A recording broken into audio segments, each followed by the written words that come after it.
AIMIM chief Asaduddin Owaisi Ayodhya से UP चुनाव का शंखनाद करने के बाद बुधवार को भगवान राम के पुत्र कुश द्वारा बसाए गए सुल्तानपुर जिले में जनसभा को संबोधित करने पहुंचे।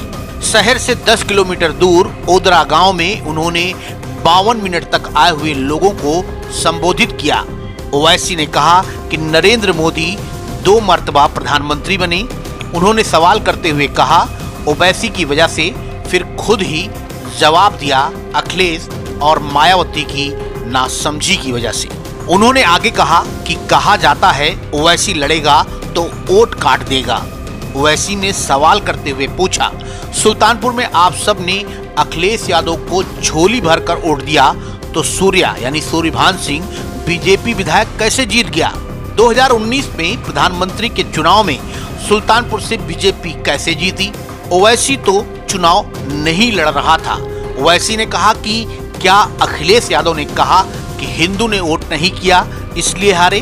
क्यों मुसलमानों को कहते हैं मुसलमानों ने वोट नहीं दिया? क्या मुसलमान कैदी है?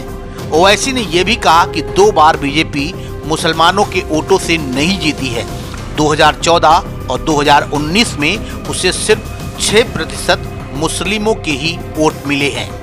ओवैसी ने आगे कहा कि प्रधानमंत्री के चुनाव में मजलिस 3 सीटों पर चुनाव लड़ी थी, हैदराबाद, औरंगाबाद और किशनगंज।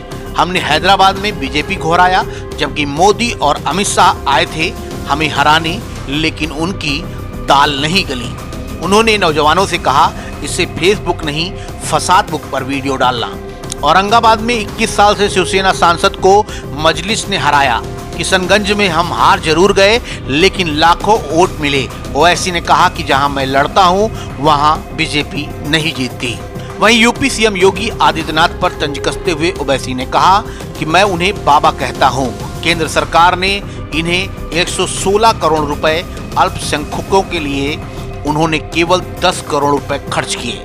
पार्लियामेंट में अखिलेश भैया ने सवाल नहीं किया। हमने जब पूछा कितने आवास मिले तो पता चला ग्रामीण आवास योजना के तहत 2017-18 में 7,65,000 घरों में से 10 मकान मुसलमानों को मिला है। नहीं, चुनाव के बहुत से मुद्दे हैं। योगी आदित्यनाथ के मिस गवर्नेंस, कोविड की सेकेंड वेव में योगी आदित्यनाथ की सरकार कहीं पर नज़र नहीं आई।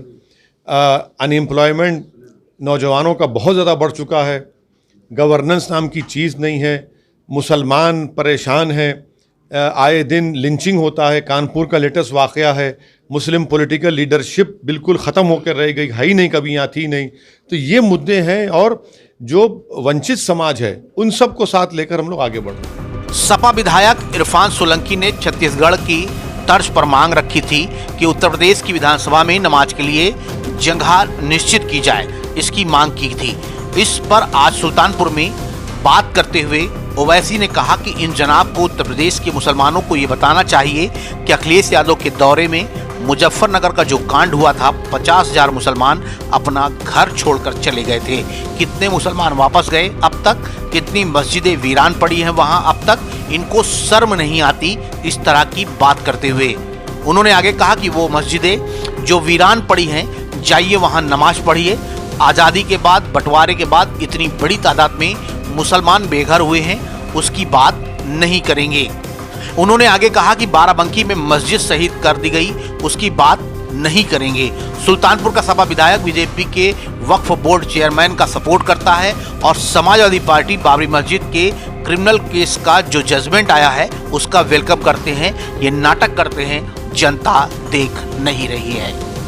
ये जनाब को ये बात बताना चाहिए उत्तर प्रदेश के मुसलमानों को कि अखिलेश यादव के दौर में मुजफ्फरनगर का जो कांड हुआ था, 50,000 मुसलमान अपना घर छोड़कर चले गए। कितने मुसलमान अपने घरों को वापस गए? कितनी मस्जिदें अब वीरान पड़ी है वहां पर? इनको शर्म भी आती है इस तरह की बात करने के लिए।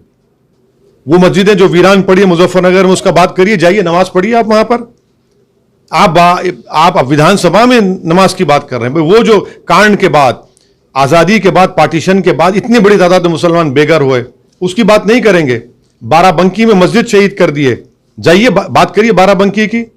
तीसरी बात यह है कि आप ही का एमएलए यहां का सुल्तानपुर का, वो बीजेपी के वक्फ बोर्ड के चेयरमैन की सपोर्ट करता है। और समाजवादी पार्टी बाबरी मस्जिद का जो क्रिमिनल केस का जजमेंट आता है उसका वेलकम करती है। ये नाटक कर रहे हैं क्या? ये देख नहीं रहे लोग, जनता नहीं देख रही है इनकी इन तमाम जो जोकरपन की हरकतें कर रहे हैं। सुल्तानपुर से नाउ 44 के लिए सरफराज अहमद की रिपोर्ट। सुल्तानपुर और अमेठी की सबसे पहले और सबसे तेज